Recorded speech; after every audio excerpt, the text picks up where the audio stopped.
आज आपण या ठिकाणी citizen district press council of Maharashtra, नारी शक्ती महिला मंच, इंदिरा गांधी महिला मंच या संघटनेच्या या संयुक्त विद्यमाने आपण या ठिकाणी पत्रकार परिषद आयोजित केलेली आहे। या पत्रकार परिषदेला प्रसार माध्यमाचे सर्व प्रतिनिधी आपण सर्व उपस्थित आहात। याबद्दल मी सर्वप्रथम आपलं उपस्थित सर्व पत्रकारांचं, प्रसार माध्यमाच्या प्रतिनिधींचं या ठिकाणी आभार मानतो। महत्त्वाचा मुद्दा या ठिकाणी असा आहे की महाराष्ट्र कामगार कल्याण मंडळाचे आयुक्त जे श्री मोहन धोत्रे या अधिकाऱ्यांनी त्यांच्या कार्यालयामध्ये गेल्या अनेक वर्षापासून वेगवेगळ्या प्रकारचे कार्यकारनामे कृष्णकृत्य करून तेथील कर्मचाऱ्यांना आणि मंडळाच्यावर जे अवलंबून असणारे जे घटक आहेत त्यांना सोळके करून शोधलेला आहे। म्हणून या संदर्भामध्ये की अनेक संघटनांनी यापूर्वी सुद्धा आंदोलन केलेले आहे। मोहन धोत्रे यांचे आमचं व्यक्तिगत काही तसं हे नाही, परंतु जो अधिकारी चुकीच्या मार्गात जात असेल, जो अधिकारी महिलांचा लैंगिक छळ करत असेल, मग तो महाराष्ट्राचा कुठल्याही खात्यातला अधिकारी असेल, अशा अधिकाऱ्यांना त्याला त्याची जागा दाखवून देण्याचं काम citizen district press council of Maharashtra या वृत्तपत्रिका संघटना, नारी शक्ती महिला मंच आणि इंदिरा गांधी महिला मंच यांच्या वतीने आम्ही करीत आहोत। आम्ही 2/3/2009 रोजी सर्व संबंधितांना पत्र व्यवहार करून आंदोलनाची रूपरेषा कशा पद्धतीने आंदोलन करण्यात येईल, काय काय करणार आहोत, अशा पद्धतीचा आम्ही त्यांच्याशी पत्रव्यवहार केलेला होता।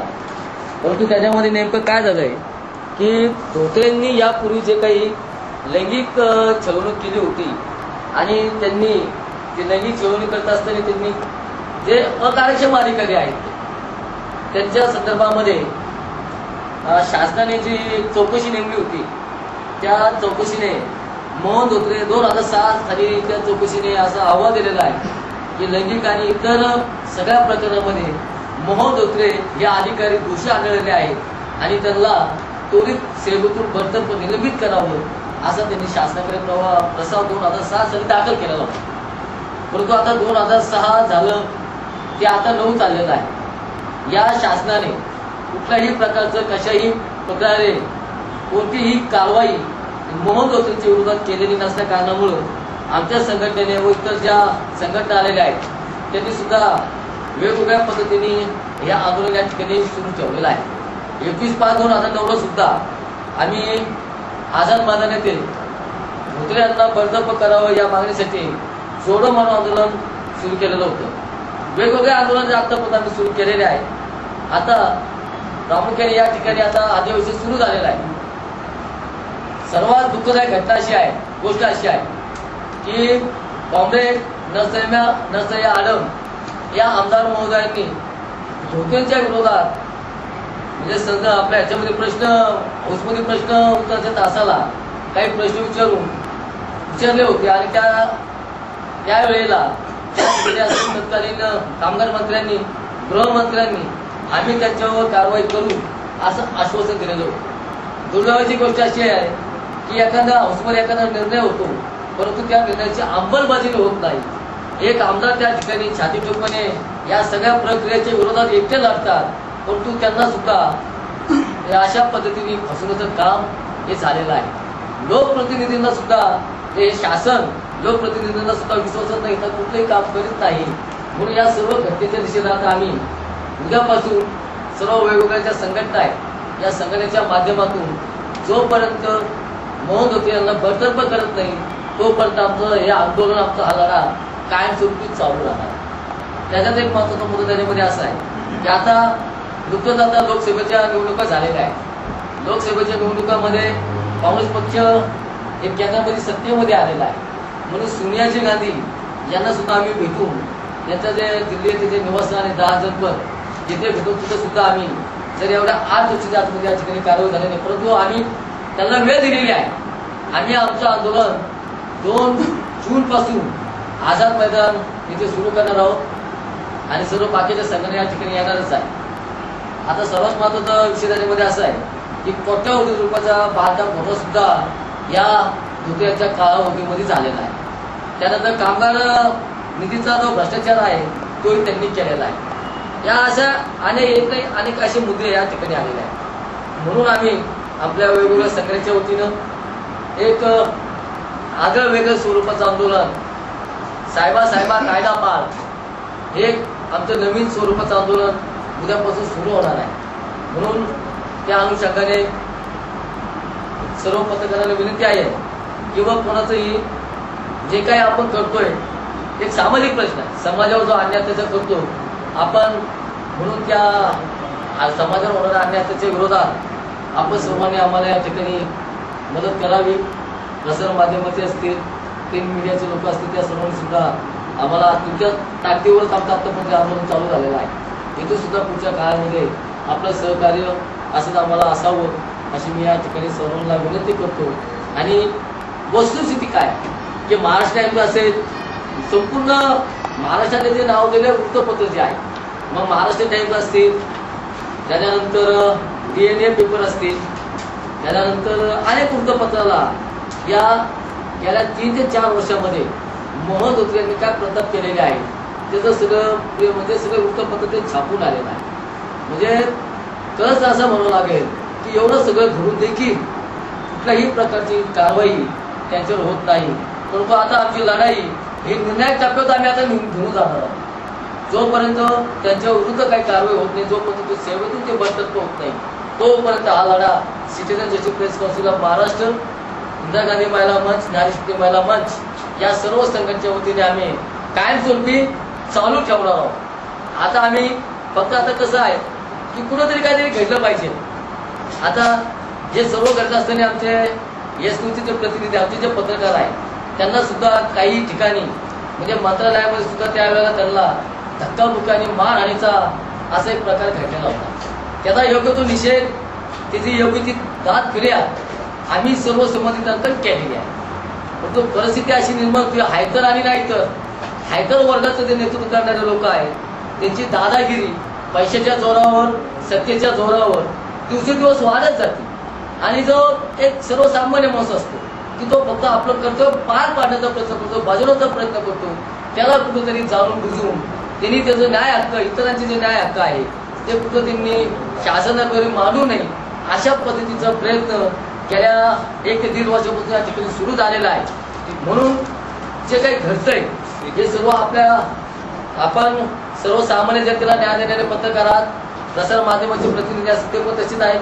म्हणून आपण आपल्या सर्वांसमोर वस्तुस्थिती जी काय आहे ही मांडून शासन दरबारी या मागणीचा त्याला बडतर्फ करावा, या विषयाचा, या आंदोलनाच्या दृष्टिकोनातून मी आपण सर्वांना विनंती करतो की आपण हे सर्व शासन दरबारी मांडून जास्तीत जास्त प्रसिद्धी त्याला देऊन कशा पद्धतीने लैंगिक छळ झाला, कोट्यवधी रुपयाचा कशा पद्धतीने भ्रष्टाचार झाला आणि काय काय त्या ठिकाणी काळवेर चाललेला आहे या सर्वांचा पर्दाफाश पोलखोल आपण करावं अशी सर्व प्रसार माध्यमाच्या व पत्रकारांना विनंती करतो आणि माझे 2 शब्द संपवतो। Citizen justice press council of Maharashtra Rafiq Mulani आणि संबंधित विषयास महाराष्ट्र कामगार कल्याण मंडळ या मंडळाच्या विषयाला धरून गेल्या 4 वर्षापासून आमची संघटना आणि विविध संघटना संपूर्ण महाराष्ट्रभर वेळोवेळी आंदोलनं करीत आहेत। असं असताना आघाडी सरकारची भूमिका ही फार उदासीन अशी भूमिका आम्हाला दिसून येते। महाराष्ट्र कामगार कल्याण मंडळ म्हणजे काय हे पहिले आपण समजून घेतलं पाहिजे की कामगार कल्याण मंडळ काय। तर महाराष्ट्र कामगार कल्याण मंडळ हे असं आहे की ज्या प्रायव्हेट इंडस्ट्रीज ज्या आहेत, जिथं 5 पेक्षाही जास्त कामगार काम करतात, तर त्या 5 पेक्षा जास्त संख्या असते त्या कामगारांच्या पगारातून कामगार निधी हा वसूल केला जातो आणि हा कामगार निधीचा कोट्यवधी रुपयांचा फंड हा शासनाकडे म्हणजे कामगार कल्याण मंडळाकडे जमा होतो। या कोट्यवधी रुपयांचा जो कामगार निधी जमा होतो त्या निधीद्वारे कामगारांच्या हितासाठी हा पैसा वापरावा असा 1953 या कायद्यानुसार असं त्यांनी म्हटलेलं आहे। परंतु गेल्या 5 वर्षापासून असं आढळलंय की हा पैसा सार्वजनिक कामगार आणि जनसामान्यांच्या हितासाठी वापर न होता जे शासकीय नियम सगळे धाब्यावर बसवून शासनाची परवानगी न घेता या मंडळाने आपला मनमानी कारभार सुरू केला. कोट्यावधी रुपयांचे बांधकाम या मंडळाने काढले. शासनाची कोणतीही परवानगी नव्हती. संपूर्ण महाराष्ट्रामध्ये 19 बांधकामं काढली. 19 बांधकामं काढली. प्रशासकीय अनियमितता, शासनाने वेळोवेळी संबंधित जी घोटाळे झालेत त्याच्यावर चौकशी समित्या नेमल्या. या चौकशी समितीमध्ये सुद्धा कामगार कल्याण मंडळ आणि प्रामुख्याने कल्याण आयुक्त मंडळाचे दोषी आहेत असं आढळलं गेलं. विशेषतः कामगार कल्याण मंडळामध्ये जी घटना घडली महिला लैंगिक छळवणुकीची, त्या संदर्भात महाराष्ट्र शासनाने न्याय व विधी महिला समिती अन्याय निवारणच्या ज्या प्रतिमा उमरजे यांची नेमणूक केली. त्यांनी या लैंगिक छळवणुकी संदर्भात आयुक्त धोत्रे हे दोषी असल्याचा निर्वाळा 2003 मध्ये दिला आणि या निष्कर्षाच्या आधारे शासनाने त्यांची विभागीय चौकशी सुरू केली आणि IAS अधिकारी, सांस्कृतिक कार्य तथा चौकशी अधिकारी श्रीमती संजीवनी कुट्टी यांची नेमणूक झाली. संजीवनी कुट्टी यांनी 2006 साली सदर विषयाचा अहवाल महाराष्ट्र शासनाकडे कारवाईसाठी पाठवला आणि त्या अहवालामध्ये त्यांनी महिला लैंगिक छळवणुकी प्रकरणी, कार्यालयीन महिला लैंगिक छळवणुकी प्रकरणी आयुक्त धोत्रे हे दोषी असल्याचा निर्वाळा दिला आणि त्यांना सेवेतून बडतर्फ करण्याची शिक्षा प्रस्तावित केली. असं असताना कामगार राज्यमंत्री महाराष्ट्राचे जे आहेत ते कारवाईसाठी, कामगार कल्याण आयुक्तांच्या कारवाईसाठी जे सक्षम अधिकारी आहेत त्यांच्याकडून कारवाई होत नाहीये आणि त्यामुळे वेळोवेळी महाराष्ट्रातल्या विविध संघटना, इंडियन सोशल मुवमेंट झाली, सिटीजन जस्टिस, इंदिरा गांधी महिला मंच यांच्याकडनं वेळोवेळी आंदोलन करण्यात आले. याच आंदोलनाचा एक भाग म्हणून जेव्हा लोकप्रतिनिधी कॉम्रेड नरसय्या आडाम मास्तर, मार्क्सवादी कम्युनिस्ट पार्टी या पक्षाच्या ज्या आमदारांनी विधानसभेमध्ये हा विषय ठेवला की शासनाच्या विविध चौकशीमध्ये भ्रष्टाचारामध्ये, बांधकाम घोटाळ्यामध्ये आणि विविध विषयांवर, विशेष करून महिलांचे लैंगिक छळवणुकी प्रकरणी कल्याण आयुक्त मोहन धोत्रे यांना, परंतु त्यांच्यावर आजपर्यंत कोणतीही कारवाई करण्यात येत नाहीये. तर यांच्यावर कारवाई का करण्यात येत नाहीये आणि कारवाई केव्हापर्यंत होईल असा सवाल कॉम्रेड नरसय्या आडाम यांनी अर्थसंकल्पीय अधिवेशन 2008 मध्ये उपस्थित केला. त्यावेळी तत्कालीन कामगार मंत्री यांनी 2008 पावसाळी अधिवेशनापूर्वी कल्याण आयुक्त मोहन धोत्रे यांना बडतर्फ करून त्यांच्या जागी IAS दर्जाचा अधिकारी नेमण्याचे आश्वासन दिले आणि मंडळात इथून पुढे प्रशासकीय घोटाळे होणार नाही, भ्रष्टाचार होणार नाही किंवा अशी त्यांनी हमी दिली. परंतु लोकशाहीमधील ही लज्जास्पद बाब आहे पत्रकार मित्रांनो की विधानसभेत दिलेले आश्वासन पूर्ण होत नाही. आज विधानसभा म्हणजे काय, तर विधानसभेमध्ये दिलेले आश्वासन जिथे पूर्तता होते तिला विधानसभा म्हणतात. परंतु आता विधानसभेची व्याख्या पूर्णतः बदललेली आहे. विधानसभेत दिलेले क्वचित एखादे आश्वासन आघाडी सरकारकडून पूर्ण होते. फार दुःखद बाब आहे आणि जर असं होत असेल तर महाराष्ट्रातील जनसामान्यांना, कामगारांना आणि जे या प्रकरणी दोषी असलेले अधिकारी आहेत त्यांना न्याय फक्त प्रसारमाध्यमच देऊ शकतात असा माझा पूर्ण विश्वास आहे. त्याकडे येऊन जी उपस्थिती दर्शवली त्याबद्दल मी प्रसारमाध्यमांच्या प्रत्येक प्रतिनिधीचा आभारी आहे. जय भारत, जय महाराष्ट्र, इन्क्लाब जिंदाबाद. आज मुंबई प्रेस क्लबमध्ये उपस्थित प्रतिनिधी बंधू आणि इंडियन सोशल मुवमेंटचे पदाधिकारी आणि सिटीजन जस्टिस प्रेस काउन्सिलचे अध्यक्ष नागेश सावंत आणि मुंबई प्रतिनिधी रफिक मुलानी, मूलनिवासी सर, इंडियन सोशल मुवमेंटचे सरचिटणीस योगेश फडतरे, मी आपल्या सर्वांचं citizen justice press council of महाराष्ट्राच्या वतीने पत्रकार परिषदेमध्ये आपलं हार्दिक स्वागत करीत आहे. प्रतिनिधी बंधूंनो, विषय असा आहे की गेल्या 8 वर्षापासून कार्यालयीन महिला लैंगिक छळवादामध्ये शासनाच्या विविध चौकशी अंती शासनाने दोषी ठरवलेल्या कामगार कल्याण आयुक्त मोहन धोत्रे सारख्या पराक्रमी माणसावरती गेल्या कित्येक दिवसापासून कारवाई होत नाही. ही लोकशाहीमध्ये सर्वसामान्यामध्ये लज्जास्पद बाब आहे. आज आपण सर्वसामान्य जनता की ज्याला आपण हिवाळी अधिवेशन आलं, पावसाळी अधिवेशन आलं की आपण म्हणतो की आमच्यासारख्या सामान्य जनतेला न्याय मिळणार. परंतु या सामाजिक न्याय मंदिरामध्ये पूर्व कामगार मंत्री माननीय गणेश नाईक साहेब यांनी असेंब्लीमध्ये कॉम्रेड पक्षाचे सन्माननीय आमदार कॉम्रेड नरसई आळम मास्तर यांना असेंब्लीमध्ये तोंडी आणि लेखी आश्वासन दिलं होतं की येत्या पावसाळी अधिवेशनाच्या पूर्वी 2008 मध्ये कार्यालयीन महिला लैंगिक छळवादामध्ये दोषी कल्याण आयुक्ताच्या जागेवरती IAS दर्जाच्या ऑफिसरची ताबडतोब नेमणूक करू. परंतु माझ्या पत्रकार बंधूंनो, मला सांगण्यात गर्व वाटत नाहीये, पण एक सर्वसामान्याच्या न्याय वाहकासाठी झगडणारी जी आपली इलेक्ट्रॉनिक मीडिया आणि प्रिंट मीडिया, जिला आपण लोकशाहीचा चौथा आधारस्तंभ मानतो,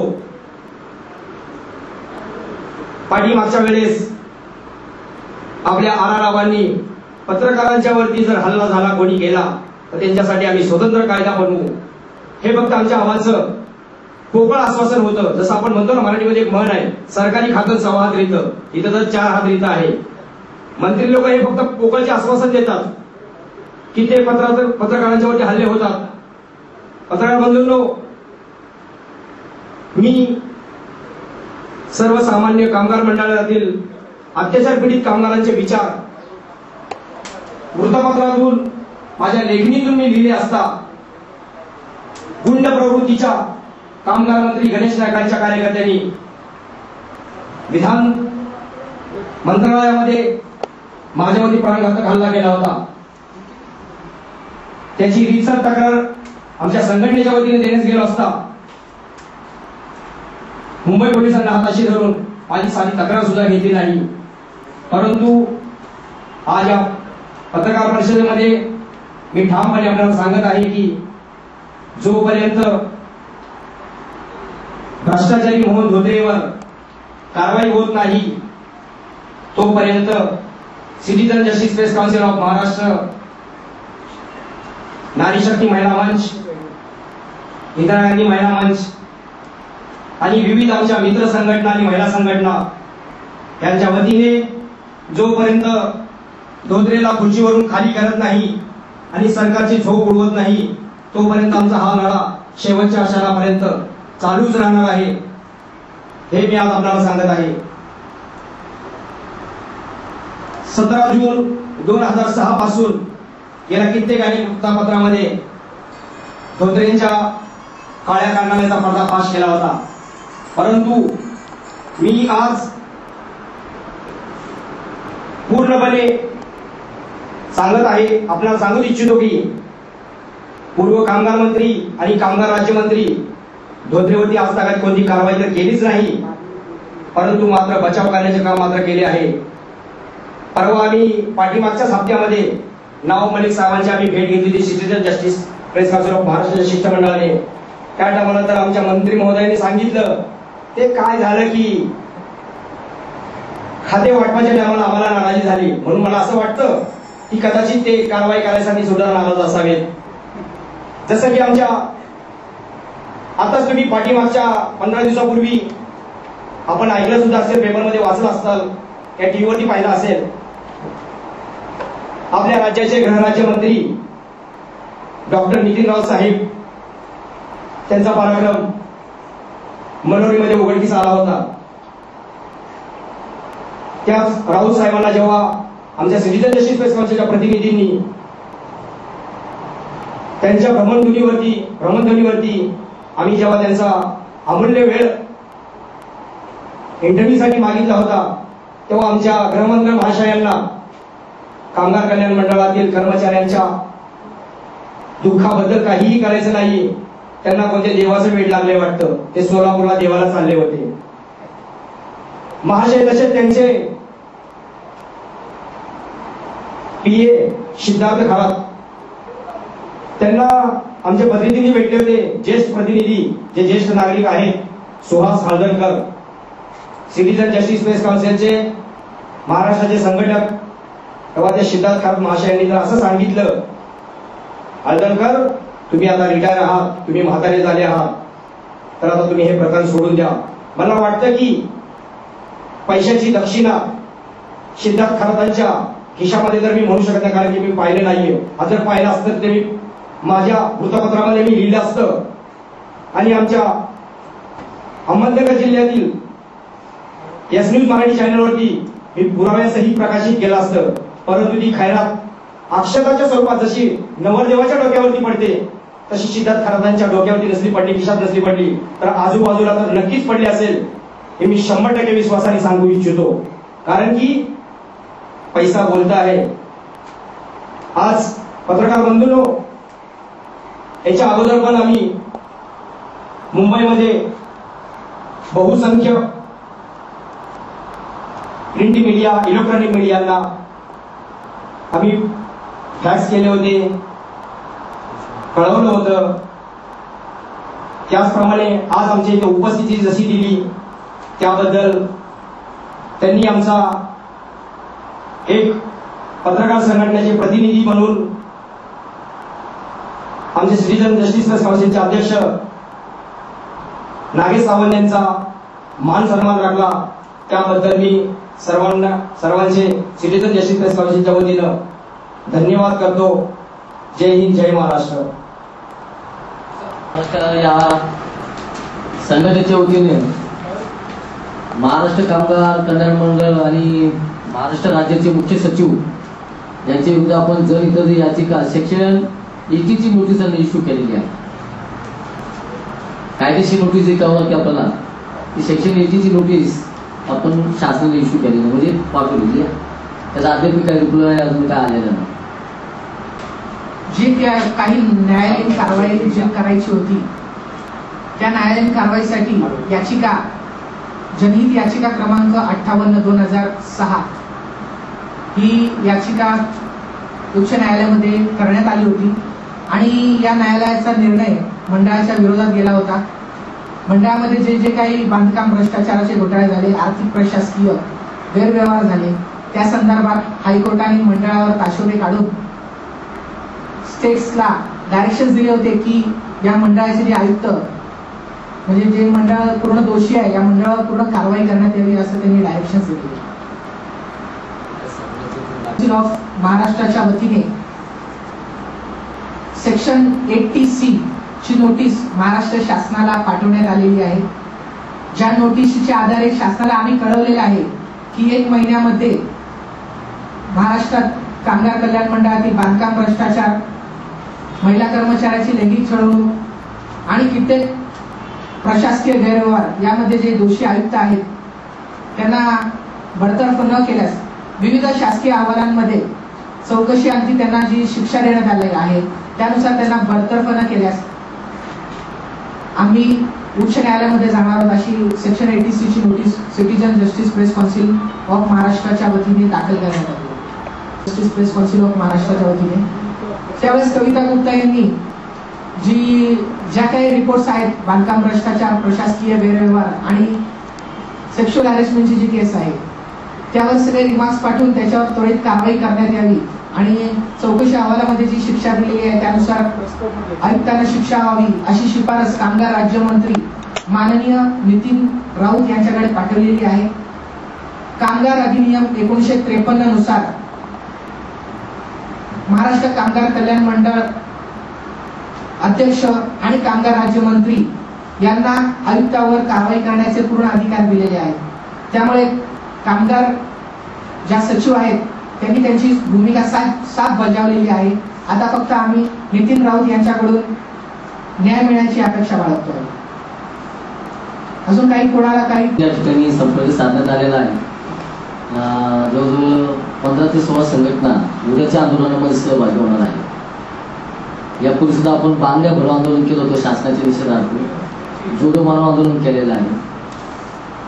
आणि आता निर्णायक लढाई करायची म्हणून अनेक महिला संघटनेचे प्रतिनिधी महिला प्रमुख या महात्मा गांधीच्या मार्ग शांततेच्या मार्गाने आंदोलन करून न्याय पदामध्ये पाडण्याचा आपला प्रयत्न राहणार आहे.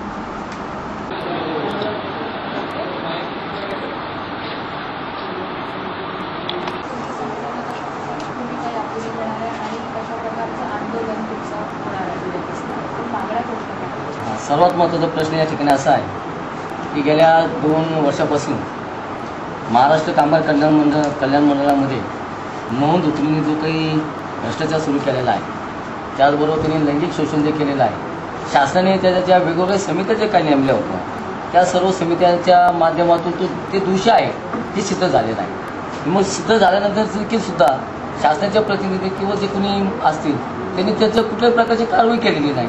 म्हणून आपण वेळोवेळी त्यांच्यावर कारवाई करावी म्हणून त्या मागचा पाठपुरावा केलेला आहे. आता मध्यंतरी पावसाळी अधिवेशनाच्या वेळेला आपण सुद्धा बांगड्या भरून आंदोलन महिलांच्या वतीने, ते महिलांचा प्रश्न आहे. काही महिला कर्मचारी जे आहेत त्यांच्यावर लैंगिक छळवाद होतोय, लैंगिक त्यांचं शोषण होतोय. म्हणून त्याचा सन्मान महिलांनी पुढे आलं पाहिजे. आपण महिलांना उभं करण्याचं काम केलं पाहिजे. आपण एकीकडे शासन सांगतंय की महिलांना 33% जागा आरक्षण आहे किंवा महिलांना बरोबरचा दर्जा द्या, पण बरोबरचा दर्जा देण्याच्या ऐवजी अशा प्रकारे जर सरकारी अधिकारी अशा पद्धतीने जर जाऊन त्या महिलेची जर छळवणूक वगैरे करत असतील तिथे योग्य नाही. म्हणून त्या महिलांना उभं करायचं काम citizen justice press council of Maharashtra या वृत्तपत्र संघटनेच्या माध्यमातून आम्ही सुरू केलेला आहे. सर्वात महत्त्वाचा प्रश्न असा आहे की आपण ज्या वेळेला ह्या सगळ्या प्रकरणामध्ये आपण लक्ष घातलं आणि वेळोवेळी त्यांना बडतर्फ करा अशी मागणी आपण केलेली आहे आणि एवढं करून देखील कुठेही त्याचा काही उपयोग झाला नाही. म्हणून मग महिला संघटनेच्या वतीने आपण या ठिकाणी बांगड्या भरो आंदोलन शासनाचे नेते 7 मार्च रोजी बांगड्या भरो आंदोलन केलं होतं. त्यानंतर आपण जोडो मारो आंदोलन केलं. परंतु निर्गष्ट असलेले शासनाचे जे प्रतिनिधी आहेत ते काही तिथं लक्ष द्यायला तयार नाही. म्हणून आता पुढचं आंदोलन आपलं असेल 2 जूनपासून आपण या ठिकाणी आमरण उपोषण सुरू करणार आहोत. महिला संघटनेच्या वतीने सुरू करणार आहोत आणि महिलाच्या विषयाला आपण आमची जी संघटना आहे citizen justice press council of Maharashtra ही संघटनेला पाठिंबा देणार आहे. आता सर्वात महत्त्वाचा विषय असा आहे की आपण शासनाला पत्रावर केलेला आहे, नोटीस सर्व काही दिलेलं आहे, परंतु शासनाचा काही रिप्लाय आलेला नाही. आम्ही कारवाई करतो किंवा करत नाही असं ते काही सांगत नाही. म्हणजे कारवाई करतो असंही सांगत नाही आणि नाही करतो असंही सांगत नाही. म्हणून हा जो प्रश्न आहे हा सर्वसामान्य लोकांबरोबर जनतेपर्यंत हा प्रश्न गेला पाहिजे. म्हणजे जनतेचं या विषयाला या मागणीला पाठबळ मिळेल आणि हे आंदोलन आमच्या पुढं चालू राहणार आहे. म्हणून आम्ही 2 जूनपासून या ठिकाणी आझाद मैदान या ठिकाणी उपोषण सुरू करणार आहोत. त्याही नंतर एक 15 दिवसात आम्ही त्यांना मुदत दिलेली आहे.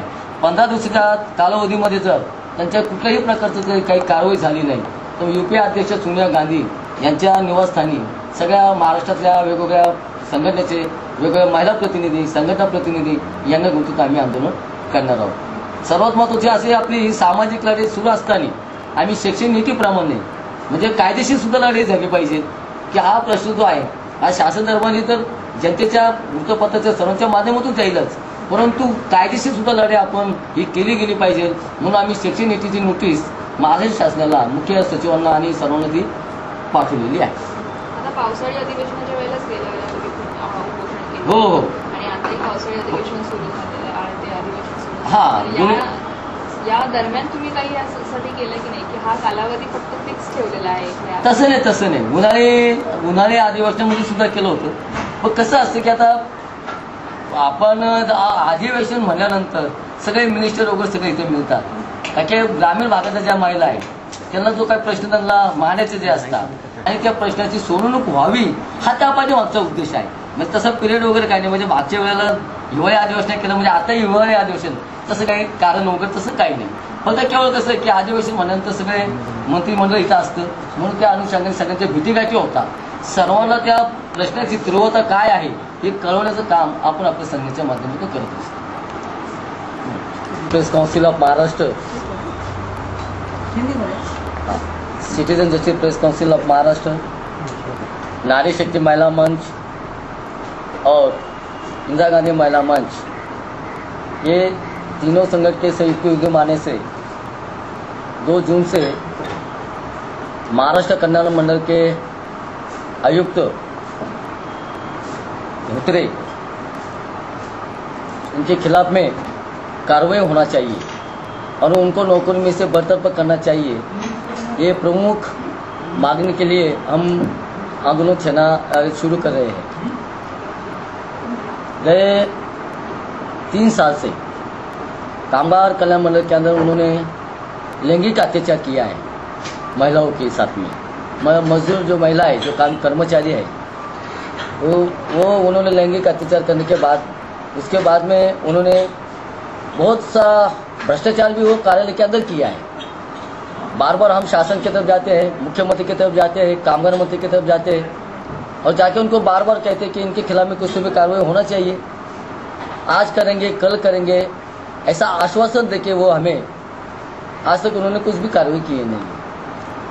तो 7 मार्च को सब महिला संगठन के होते जितनी भी महिला संगठन है उनके प्रतिनिधि को इकट्ठा करके हमने चूड़िया भरो आंदोलन किया था उनके खिलाफ में।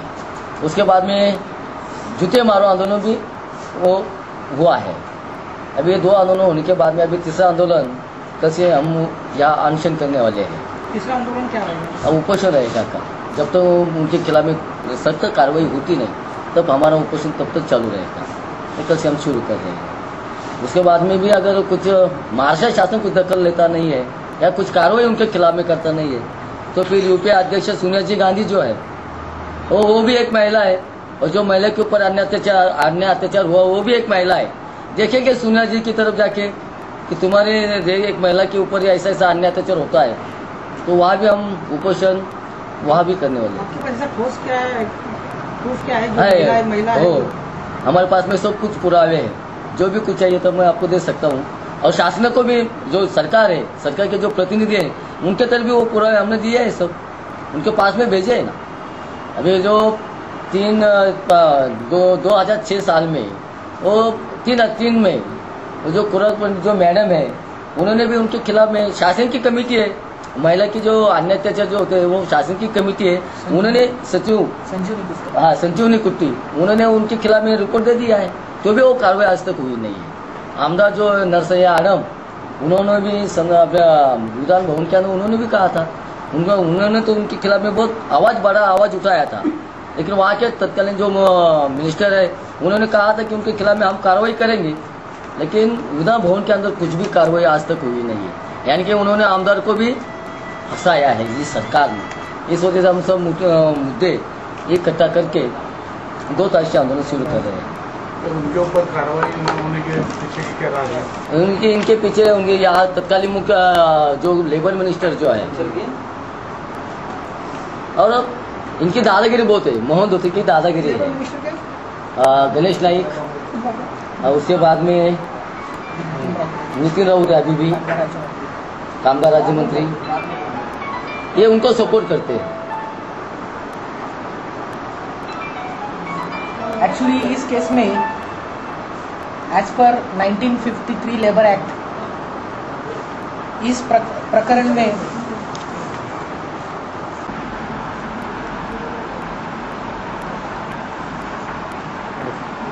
इनके ऊपर जो कार्रवाई नहीं हो रही उसके पीछे क्या कारण है? महाराष्ट्र कामगार कल्याण मंडल के आयुक्त श्री मोहन धोत्रे इन पर कार्रवाई न होने के पीछे जो टेक्निकल रीज़न है, एक्चुअली उनके जो खिलाफ जितनी भी जांच कमेटियां सरकार ने बिठाई थी उन्होंने 2006 तक वो गिल्टी है, वो दोषी है, इस प्रकरण में भ्रष्टाचार में दोषी है, लैंगिक अत्याचार में दोषी है, ऐसे रिपोर्ट्स गवर्नमेंट के पास भेज दिए हैं।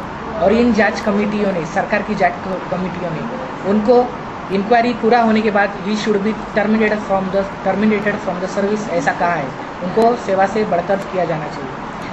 लेकिन इनके ऊपर कार्रवाई न होने का सबसे बड़ा कारण लेबर सेक्रेटरी जो है उन्होंने उनका काम कर दिया है, कविता गुप्ता जी। इनके साथ हमने कोऑर्डिनेट किया, हमारे संगठनों ने कोऑर्डिनेट किया, हमारे महिला संगठनों ने कोऑर्डिनेट किया।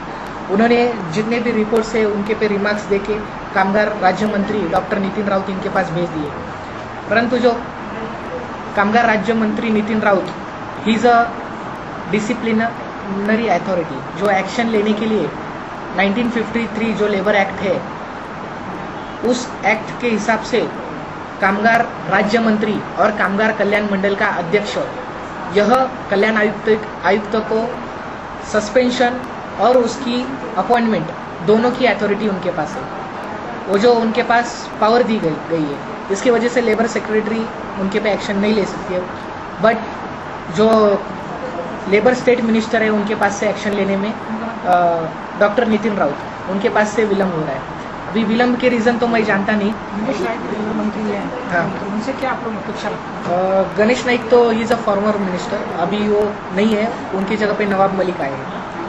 तो गणेश नाइक के बारे में कहना चाहता हूँ, गणेश नाइक जी ने पिछले अर्थसंकल्पीय अधिवेशन जो अप्रैल 2008 में हुआ था, वहाँ पे इस इशू को लेकर कई MLAs ने हंगामा कर दिया और उसमें से जो CPM के MLA है कॉमरेड नरसैया आड़म, इन्होंने कहा कि महाराष्ट्र के कामगार कल्याण मंडल के जो आयुक्त है लैंगिक छलवाद में दोषी पाए गए हैं, करोड़ों रुपए का कामगार निधि का भ्रष्टाचार किया हुआ है और शासन की सभी जांच कमेटियों पे उन पे एक्शन लेने के लिए डायरेक्शंस दिए स्टेट को, तो इनके पे कार्रवाई होनी चाहिए। ऐसा जो बात रखा तब तत्कालीन कामगार मंत्री जो पहले के जो कामगार मंत्री थे उन्होंने असेंबली में माना था कि हम इस पावसाली अधिवेशन के पहले उनके पे एक्शन लेंगे, लेकिन जो असेंबली में उन्होंने कमिटमेंट दिया था वो आज तक पूरा नहीं किया। जो असेंबली में आश्वासन दिया था उसको पूरी करने की पूरी तरह की जिम्मेदारी अभी कामगार मंत्री अभी के जो है नवाब मलिक और नितिन राउत की रहेगी। अभी क्या मांग है? हमारी यही मांग है कि कामगार कल्याण मंडल के जो आयुक्त है, जो सभी गवर्नमेंट के आयोग में दोषी पाए गए हैं, आयोग में जो जो उनके पे एक्शंस लेने के लिए कहा गया है, डायरेक्शंस दिया गया है, उस हिसाब से उनको he should be terminated from the service. यही हमारी मांग है।